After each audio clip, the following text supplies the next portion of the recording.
this meeting to order. First of all, I just want to say thank you to everybody for joining us today on this Tuesday afternoon. Really appreciate you joining us, both board members and staff, but also all of those watching online. We really appreciate you taking time to be a part of this conversation today. So really thank you for that, and hope everyone is enjoying this beautiful weather. So before we get started, I will go ahead and read our board norms, just so that as a board, we remember and we agree to respect the differences of opinions in making decisions for the district, to follow best practices in managing the superintendent and the management of the board itself, to stay on task when conducting business for the district, including while at board meetings, to never surprise the superintendent or each other when conducting official business of the district, to read these norms at the beginning of each board meeting and at the board workshops as a reminder of how to conduct our meetings, and to continually self-check to determine if we are following our norms when conducting district business. So with that, I'll go ahead and just really quick, again, also would just say thank you for all the staff that worked so hard yesterday to do the welcome for new hires. It was a beautiful day. It was a great program. You guys were awesome. Thank you for coordinating that. I know it wasn't the ideal way to do it, but you all did an amazing job. And we want to say welcome to all of our new hires. Welcome to the family. We're so glad to have you be a part of our KCKPS family, and we can't wait to see you in action and do what you do for our district. So thank you so much to everyone that put that together, for our board members that were out there welcoming our staff, our new hires, and for all of the new hires, welcome. So we're glad to have you. With that, I'll ask Bridget to go ahead and do roll call, please. Yolanda Clark. Yolanda Clark, present. Maxine Drew. Maxine Drew, present. Janie Humphreys. Janie Humphreys here. Randy Lopez. Randy Lopez, present. Wanda Brownlee Page. Wanda Brownlee Page, present. Valdinia Nguyen. Valdinia Nguyen here. Stacy Yeager. Thank you. Okay, thank you, everybody. And there's Dr. Yeager. Thank you. I'm glad everybody is here. So I'll entertain a motion to go ahead and approve our agenda for today. Mr. President, I would like to make a motion to add an executive session to address issues of non-elected personnel. Second. Okay, it's been moved and seconded to add an executive session for non-elected personnel. Any further discussion or questions? All right, Bridget, would you please do a roll call? Yolanda Clark. Yolanda Clark, yes. Maxine Drew. Maxine Drew, yes. Janie Humphreys. Janie, yes. Randy Lopez. Randy Lopez, yes. Wanda Brownlee Page. Wanda Brownlee Page, yes. Valdinia Nguyen. Valdinia Nguyen, yes. And Stacy Yeager. Stacy, yes. Got it. Thank you. Great, thank you. With that unanimous vote, we can go ahead and add that to the agenda. Now I'll entertain a motion to approve the agenda as amended. So moved. So move. Second. Thank you, everybody. I appreciate that. Seconded. Any thought, questions? Yes, go ahead. We just added it, and I don't mean any harm. So will that site come up where we can go on it? Yeah, I think Dr. Yeager might have the link for us. We'll make sure we get the link out to everybody right before we get there. Thank you, Ms. Page. Okay. Are you ready for roll call? Yes, please, Bridget. Awesome. Thank you. Thank you. Yolanda Clark. Yolanda Clark, yes. Maxine Drew. Maxine Drew, yes. Janie Humphreys. Janie Humphreys, yes. Randy Lopez. Randy Lopez, yes. Wanda Brownlee Page. Wanda Brownlee Page, yes. Valdinia Nguyen. Valdinia Nguyen, yes. And Stacy Yeager. Stacy, yes. Thank you. Great, thank you. The agenda has been approved. Thank you. So now we'll go ahead and go into the reports of our superintendent to approve the amended 2020-2021 district calendar. I believe Matt Henderson. I am. Thank you. Thank you. Good evening, Mr. President, Madam Vice President, Board, all those joining us tonight. We're excited that we have come to you with a proposed calendar for amended proposed calendar for the 2021 school year. So I'm going to share my screen with you all. Hopefully you can all see the screen. Okay. So as I mentioned, we do have an amended 2020-2021 calendar ready to prepare, ready to show you this evening. Something I just wanted to remind everyone about. We had, due to COVID, the pandemic, you all on July 21st followed the executive order by the governor to postpone school for students until after Labor Day.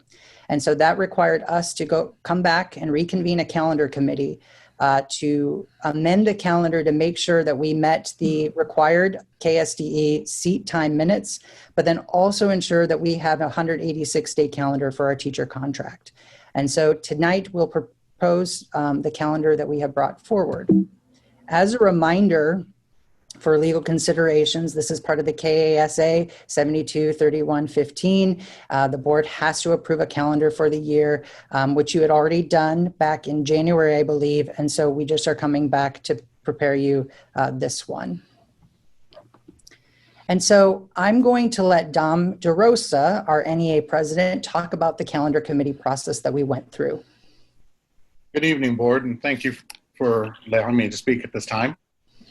As you can see, the committee followed the directive from the board concerning the delay in student return. And the committee that worked on the previous proposal that the board approved was asked to come back again. And we've had to replace a few members who were on both sides because of that they had left the district. So we kept a 50-50 membership of 50% from the association, 50% from the district. And the committee reviewed possible scenarios that we proposed, 2 possible plans. And when we looked at these, we wanted to make sure that we looked at, as Matt mentioned earlier, that we maintained the 1,116 hours for students and ensuring the negotiated 186 days for teachers, and a request that we end before Memorial Day.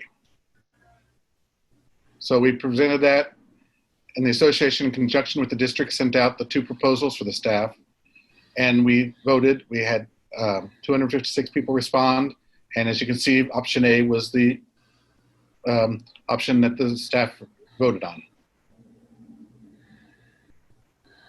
So as a reminder, not 256, but 2,056 people voted. That's okay. My mistake. No worries, no worries. Option A was our front runner. And so tonight what we'd like to do is walk you through some of those changes. So here is what the proposed calendar currently looks like. We're making some edits to be ready to send out, if you approve tonight, to our families, to our students, and to our staff. And so they know what we're going to be doing moving forward so they can prepare for this upcoming school year.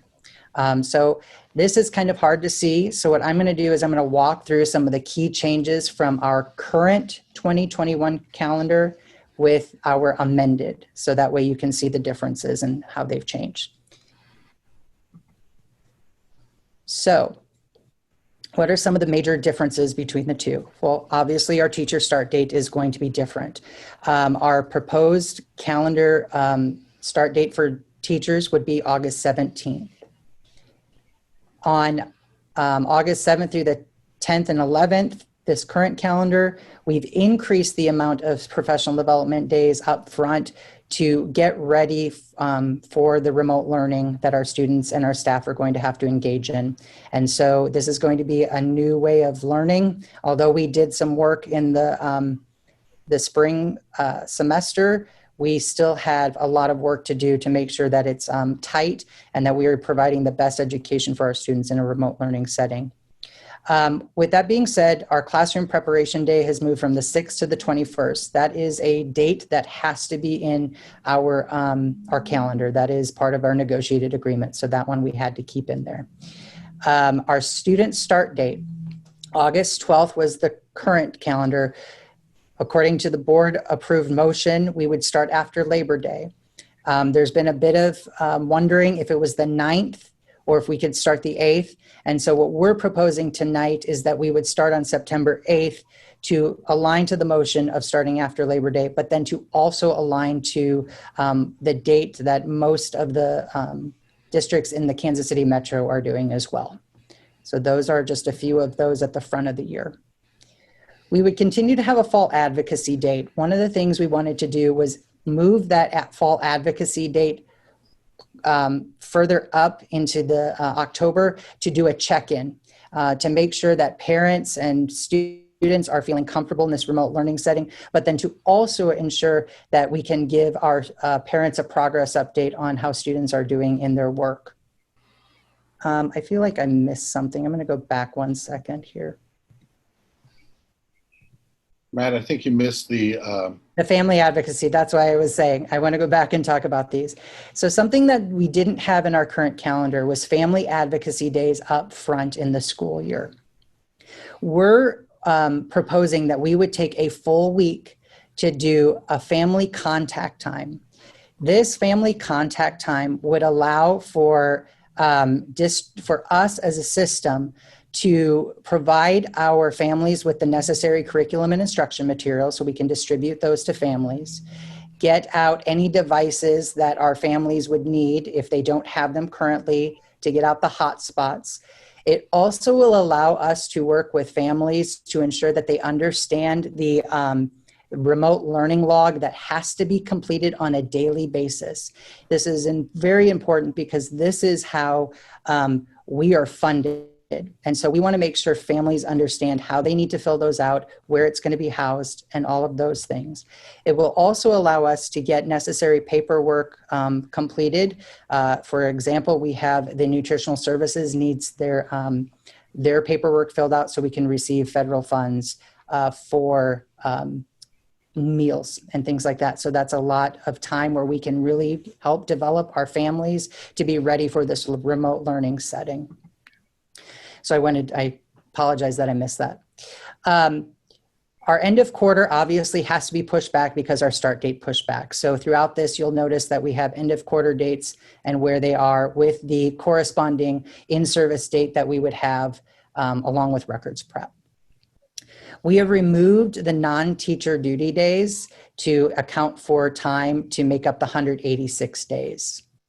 Our fall break, the current calendar, we had a full week off for Thanksgiving break. The calendar committee determined that we could shorten that break to get 2 more contact days with our students and to make up that 186 days for teachers.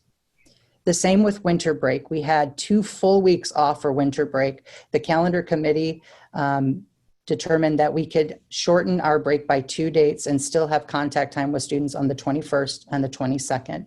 And then we'd still go the rest of up until January 1st. The current calendar had us starting with students on January 5th of 2021 when they returned from winter break. Because our end of quarter date moved back, we just said it would be easier to come in on January 4th instead of having that break on that day. Our end of quarter would now be on January 22nd, 2021 with its corresponding date for in-service and records prep. As you can see, end of third quarter, we've moved kindergarten roundup. Last day would be, so this is where we met that parameter of if we could keep it within the time frame of being done before Memorial Day. So the last day for students and the end of fourth quarter would be May 27th, 2021. So it's just a day later. The last day for teachers would be a day later for them as well. So instead of the 27th, they'd end on the 28th. What does that mean for early release Wednesdays? Early release Wednesdays would be postponed for the 2021 school year. This would allow us to meet the required minutes from KSDE. When we have the staff development days, we only get half of that time back. So we would need this time to make up for those minutes. And then inclement weather days, our calendar for the KSDE, which we'll talk about in a second to make our minutes, we have some time built in, but if for some reason we would need to have inclement weather days, we would have remote learning as an option so we wouldn't have to make up days if necessary. So one of the things we needed to do was take this calendar proposal and run it through the KSDE calculator, which is what Bridget DeSmet has done for us. And so I'm going to allow Bridget to talk through how the calculator functions and how we got to our numbers here. So Bridget, if you would explain, that'd be wonderful. Thank you. Sure. Thanks, Matt. So with the KSDE calculation, the minute calculator, it shows that we get 100% time for any classroom time or remote learning with students with their log. For family advocacy, we also earn 100% of the time. For professional development, we get 50% of the time. And for records prep and classroom prep, we get 0 time. Although those 2 have to be on our calendar, we don't get to count time for that. Any questions about how it's calculated? So as you can see, sorry, I'm just going to keep us moving and then we'll have a section for questions. But what you'll notice is that we have to have 1,086 hours required for our seniors. And then we have to have 1,116 hours required for all other students. So with the proposed calendar and the hours that we would have, we've met the minimum required minutes for the state and actually have gone above them. Something we need to consider for August, September, and October, we are doing 360 minutes in our calculator for remote learning. That is the minimum required minutes for remote learning that we need in order to get funded. So students have to be actively engaged outside of or during remote learning for 360 minutes a day. And so up until the first quarter, which is what you all approved, 9 weeks, we would go remote learning, we have 360 minutes. If for some reason we would need to continue to do remote learning, if the COVID cases do not decrease and we need to go back into remote learning, we have to increase our minutes to 385. And so we put that into the calculator, ready to go. If we return to in-person, we'll have 385 or more. And so we just did what we needed to do at this point to see what the calculator would put in. If we put 360 minutes in the whole year, we were below our minutes. And so that is why we'll have to adjust if we continue remote learning in second quarter. Fingers crossed that doesn't happen, but we just don't know. And so science will tell us what we need to do. So I'm going to move us forward. So what does this do for our employees and how does this impact our employees? And so I'm going to have Jody and Kelly Tushman, or Jody Mitchell and Kelly Tushman, talk about how some of the employees are impacted by this because of where we are in the amendment of this calendar. Thanks, Matt, and I will start the presentation.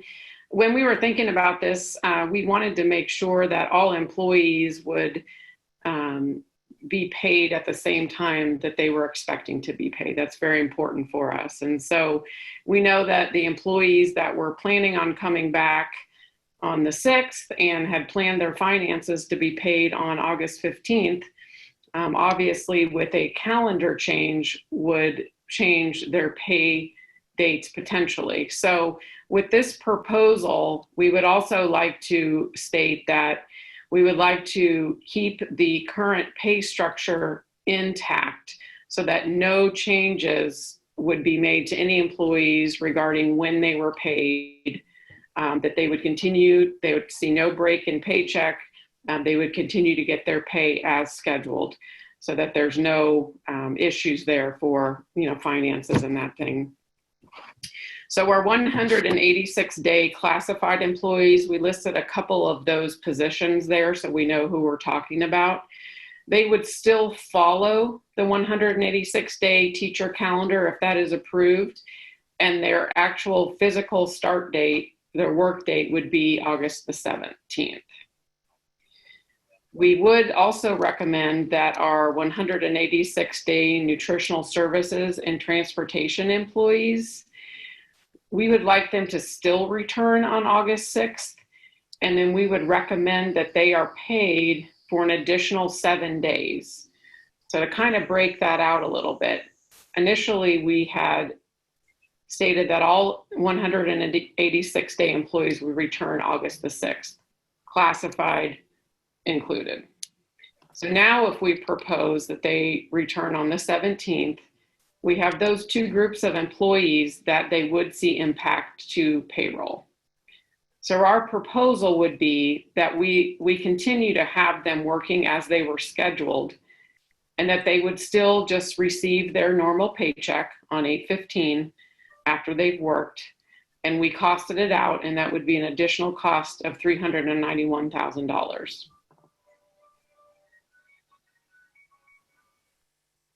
So this is thank you, Jody. So this is actually a request that we have of the board. We've run it through the finance department as well. And that is just simply so that we are asking them to work 7 more days beyond the 186 days, but we obviously have enough work that we can have them doing during those 7 days. And that will allow them to continue to get a normal paycheck. And so that is the purpose behind that. So I think that's the end of our proposal, but that is what we are, I guess what we are asking for tonight is approval of the calendar and also approval to add this additional expense of $391,000 so that we can keep our nutritional services and transportation employees. And also we did mention, I know Kelly just dropped off, that we talked with Dennis, and those funds could potentially come from the CARES Act. So yeah. I'm having problems with my Zoom. Sorry, guys. Thank you, Jody.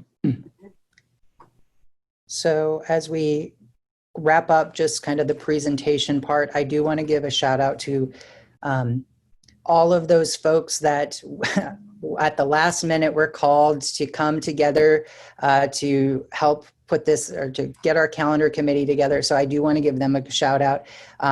We spent a few hours the other night just digging through all of the possibilities and coming up with 2 proposals. And I want to give a thank you to all of the negotiated agreement or the bargaining unit members that voted tonight. We do appreciate it. We got some good feedback.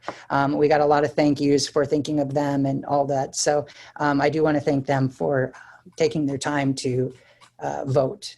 And so with that being said, we are going to take questions from you.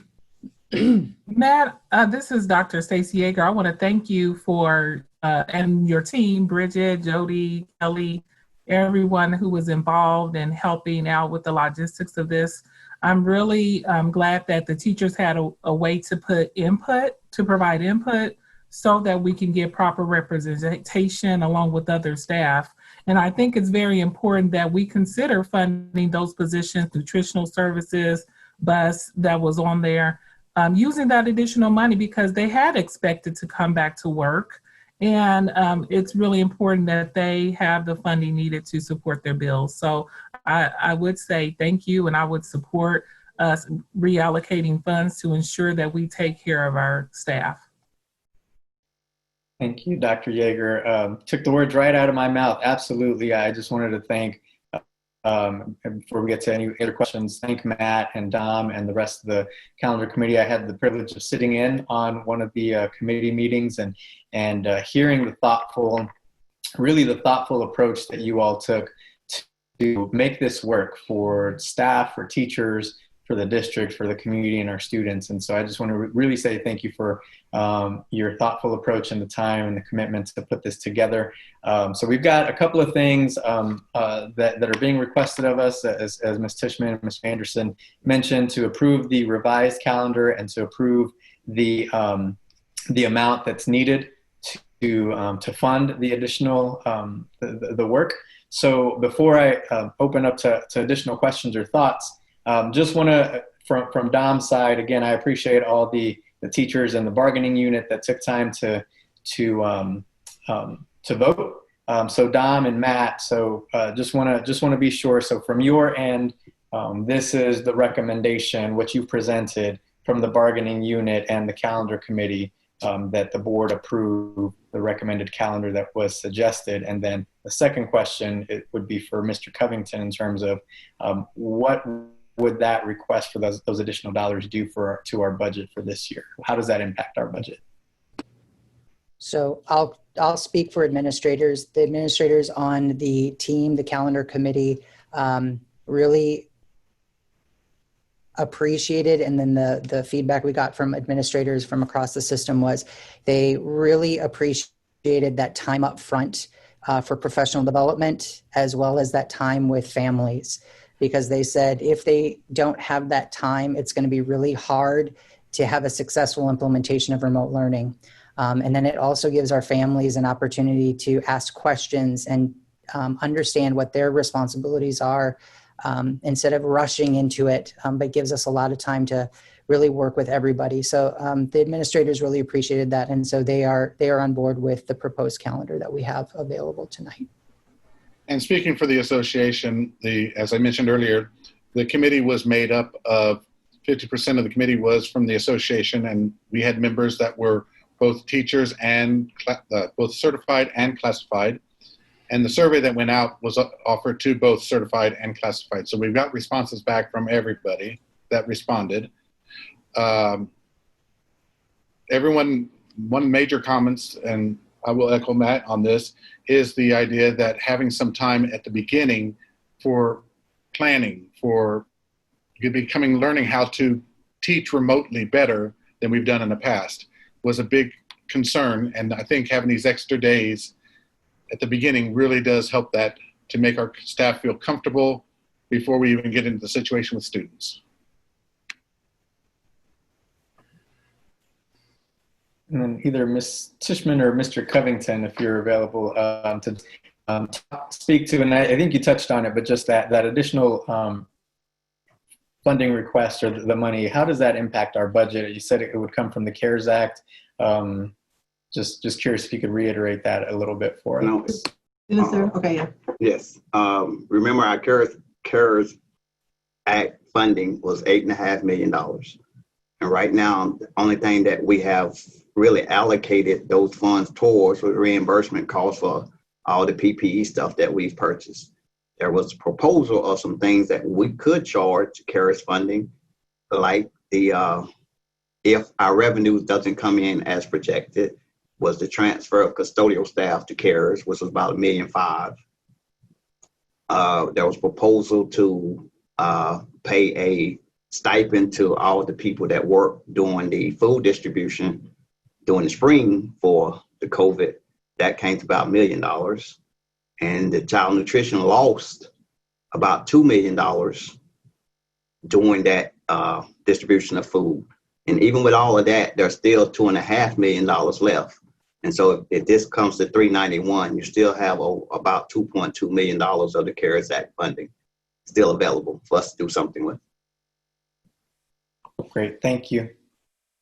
I would like to make a motion that we accept the calendar as presented and the recommended reallocation of funding to cover the transportation and nutritional services. Can I ask the question, or do I wait until this is done? The second, maybe. I seconded. Okay. Maxine seconded. Okay. Seconded. Ms. Page, question? Okay. I was wondering, had we considered anything about our substitute teachers? Is it possible to include some training for them? Because they may have to fill in for somebody. And are we going to train them? And is it somewhere else, or can some money go for the training for them? I don't know if you just want to do the long-term subs, but I think we need to train them, because if someone got sick, who fills in for that person? And do they have the knowledge, the wherewithal to pick it up and to step in for that person? And it just seems like it makes sense if we're doing professional development to provide something for some of them. I don't know if it's all of them, some of them, but we need to train somebody so that they can fill in. Yeah, Ms. Page, this is Kelly Tishman. Okay. We did start that actually last year, training them more than what we had in the past. And I do believe that there are plans this year as well, but I will talk to Dr. Wilson about the development for subs, because it is something that we have on our radar. So I just wanted to let you know that. Appreciate that comment, but I will write that down and check with her. Because if there's extra funds, and I'm not saying, I don't know if it's all of them, but it just seems like it makes sense to have somebody ready to step in, to fill in, and to know how to do it and how to use the equipment and know what's available. Yeah. Could that be something that we're updated on Friday? Yeah, I will check and see what the plans are and just make it. Mr. Lopez, only because the category, I guess, for this question for Ms. Mitchell, where are the shopkeepers and where are the custodians in those two category workers? They are actually year-round employees. They're called 261, and so they just continue to work year-round. So they will still be working. All right, thank you. Mm-hmm. So one more question in relation to that. So did we cover everybody? We don't want to leave anybody out. We have, yes. We've covered everybody to make sure that everybody is paid as they expected. Okay, thank you so much. And I'd like to say thank you too to everybody. And I think it just shows, and hopefully people in the district will see that we're working together and we're going to pull through. Yes. Jody, here's the same question. Does your answer hold true if we, no matter if we stay remote or go on ground for the second 9 weeks and moving forward? Or yes. Is this? Okay, yes. so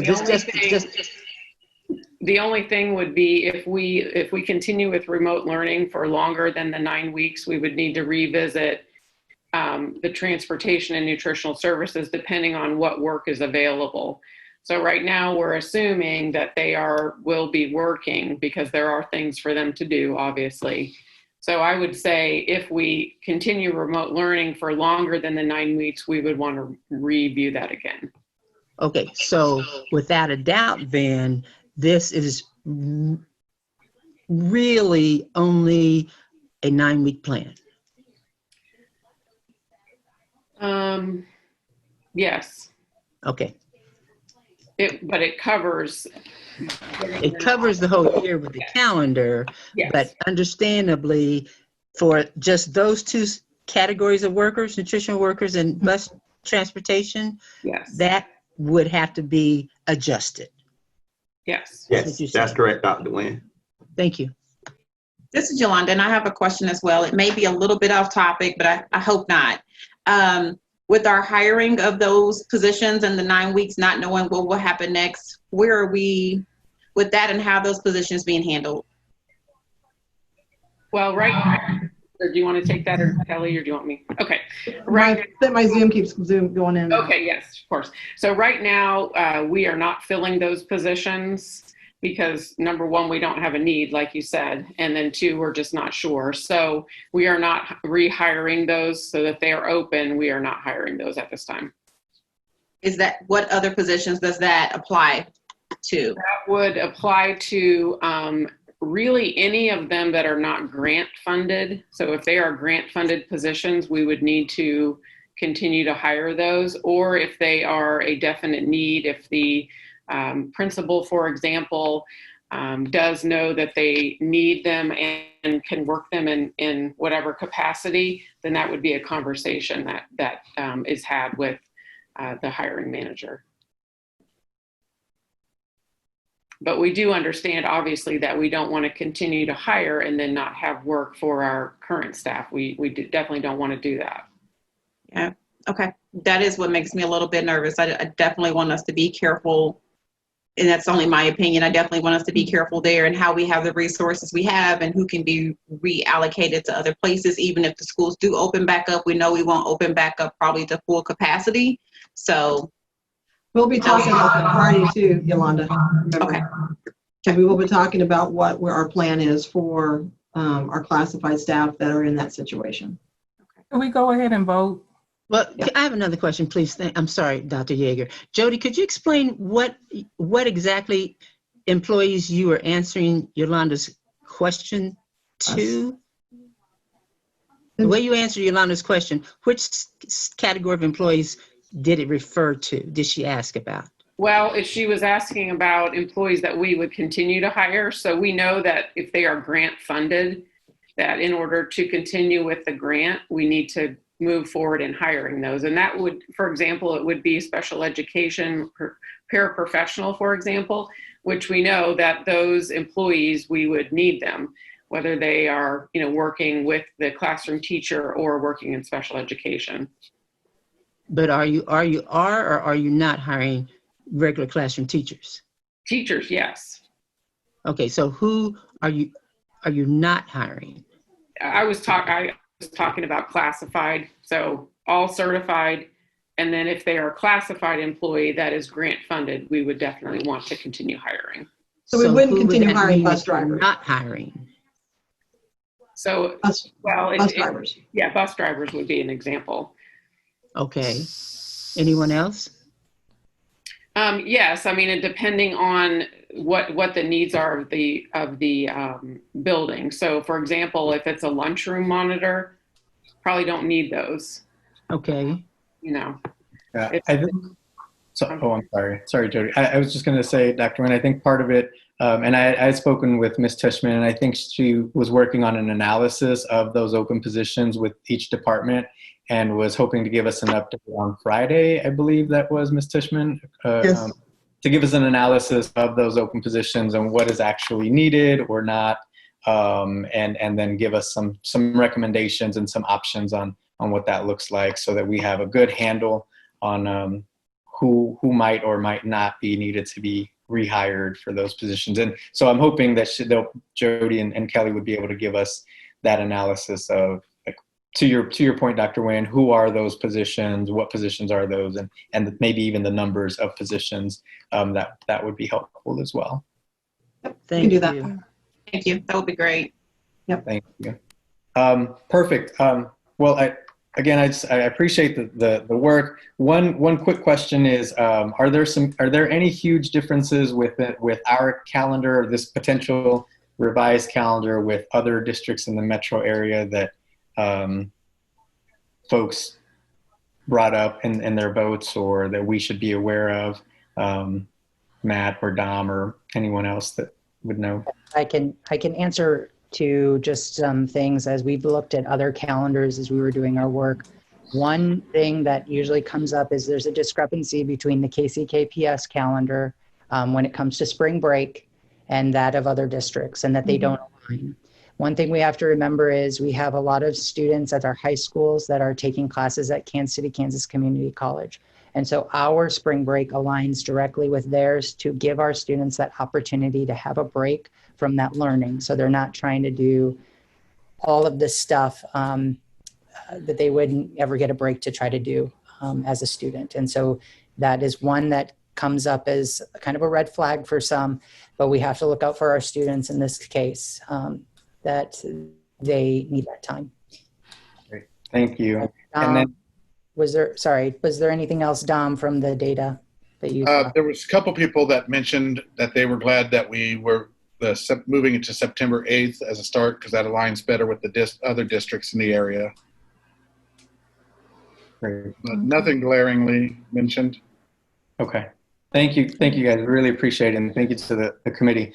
Just a legal question for Jared. Hate to put you on the spot here, or for Mr. Covington. The motion was to approve the calendar as revised and the amount that was requested. Do we need to include in there, since it was suggested that it comes from the CARES fund?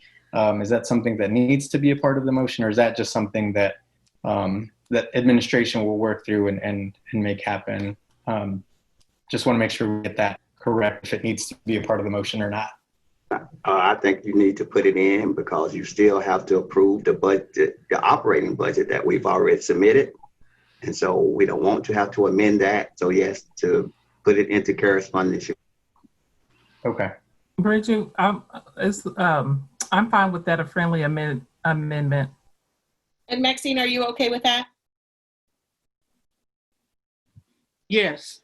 Is it okay if I reread it so everyone knows what it is? Please. Okay, great.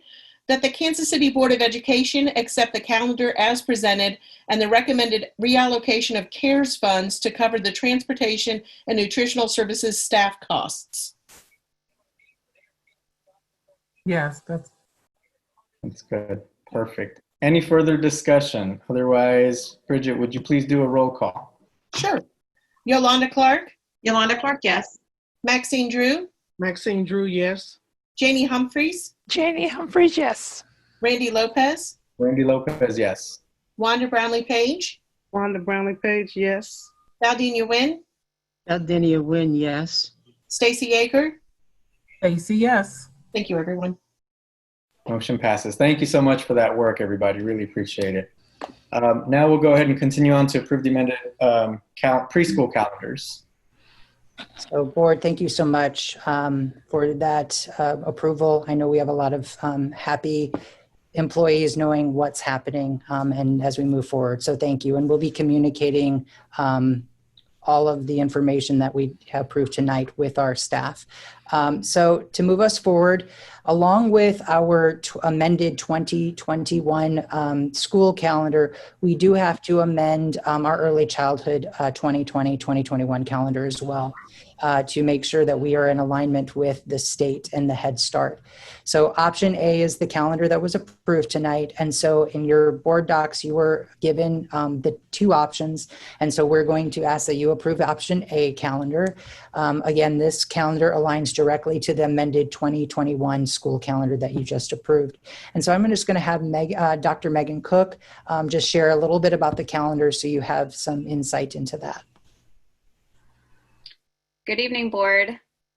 I just wanted to give you a couple updates on the early childhood calendar. So the early childhood calendar follows the district calendar that you just saw. There are only a couple changes. And so one change is that when we go back in person, which right now is set to be second quarter, we will need to have Wednesdays off without children because we don't have plan time built into our daily schedule otherwise. So plan time happens on Wednesdays. That's for our part day classrooms. So we are asking to have our Wednesdays as they have been in the past, where we have planning time and then professional development time on those Wednesdays. So that is the one change in the early childhood calendar that's not in the district calendar. That is just starting second quarter. So first quarter, we are going to have remote learning every day, and planning time will just be built into the teacher's schedule for remote learning. And then if for some reason we stay with remote learning in second quarter, we still would keep this calendar the same, because if you can see at the bottom of the calendars, we already have the correct number of minutes that we need. So we don't need to do any adjusting. So we would just, no matter what, keep our Wednesdays off starting second quarter. And that is just for part day. So if you see the full day calendar, you will notice that they still have school on Wednesdays. And the other difference is that one Wednesday a month is our home visit day, and that's left on our calendar just because we want to be able to connect with families. So we are going to do our home visits virtually, but we want to keep the monthly home visit day on there so that we make sure that we have dedicated time to touch base with our families. Does anybody have any questions? I don't have a question, but I just wanted to let you know that we were only looking at the first page of the PowerPoint. Yeah, I didn't. Matt, do you happen to have the calendar? Mag, you're on mute. I'm not saying we need to see it. I just wanted to make sure that you were aware that we were not looking at the page that you were referring to. That's all. But I have looked at it that has been sent to us. Yeah. Okay. I move to approve the preschool calendar for 2020-2021. Second. Great. It's been moved and seconded. Any questions or further conversation? Hearing none. Bridget, would you please do the roll call? Certainly. Yolanda Clark, Yolanda Clark, yes. Maxine Drew, Maxine Drew, yes. Janie Humphreys, Jenny Humphries, yes, please. Randy Lopez, Randy Lopez, yes. Wanda Brownlee Page, Wanda Brownlee Page, yes. Valdenia Nguyen, Valdinia Nguyen, yes. Stacey Yeager. Dr. Stacey Yeager, yes. Thank you. Thank you, everyone. Awesome. Motion passes. Thanks so much for all your work for both calendars. We really appreciate the work and the time put into it. And you're absolutely right, Matt. We've got some community members and staff who are happy to know what the calendar will be for the district this year. So thank you all for the good, thoughtful conversation tonight. I thought that was really a healthy conversation and discussion. So thank you. We've got one more thing on the agenda for today. Before we get there, it's 6:15. I just want to remind folks to go out and vote if you haven't voted already. It's August 4th, so make sure you vote if you haven't voted already. I think you still have some time to get to the polls if you haven't. Okay, so we have an executive session. It is 6:15. I would entertain a motion to go into executive session for, what do you get, 20 minutes? We can start off with 20, and if we need more, we can extend. Going in at 6:17 and coming out at 6:37. So moved. Second. Moved in second. Bridget, would you please do a roll call? Sure. Yolanda Clark, Yolanda Clark, yes. Maxine Drew, Maxine Drew, yes. Janie Humphries, Janie Humphries, yes. Randy Lopez, Randy, yes. Wanda Brownlee Page, Wanda Brownlee Page, yes. Valdenia Nguyen, Valdinia Nguyen, yes. Stacey Yeager. Stacey, yes. Thank you, everyone. Great. You all should have received the link from myself or Dr. Yeager, so please look in your email. Thank you.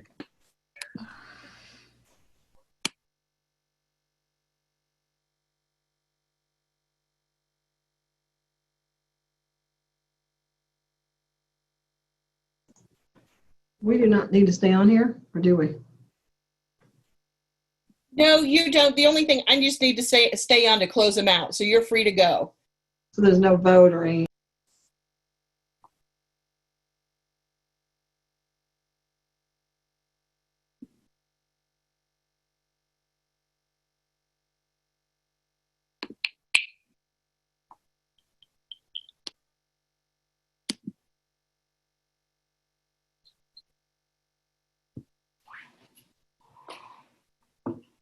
Okay, can I get a motion to go back into open session, please? So moved. Second. Moved and seconded. Bridget, would you please do a roll call? Certainly. Yolanda Clark, Yolanda Clark, yes. Maxine Drew, Maxine Drew, yes. Janie Humphries, Randy Lopez, Randy Lopez, yes. Wanda Brownlee Page, Wanda Brownlee Page, yes. Valdenia Nguyen, Valdinia Nguyen, yes. Stacey Yeager. Stacey, yes. Thank you. Got it. Thank you. Great, thank you. And I see Janie. Thanks for coming back. So I got lost. we're back in open session. Just want to say thank you to everybody. Thank you to Jared for filling in for Greg. Great job. Thank you to all the team for all your hard work. And we just a quick reminder, we have a meeting tomorrow at 5 p.m. So we will see you all tomorrow at 5 p.m. This meeting is adjourned. Thanks so much. Thank Good you. night, everybody. Bye. All right.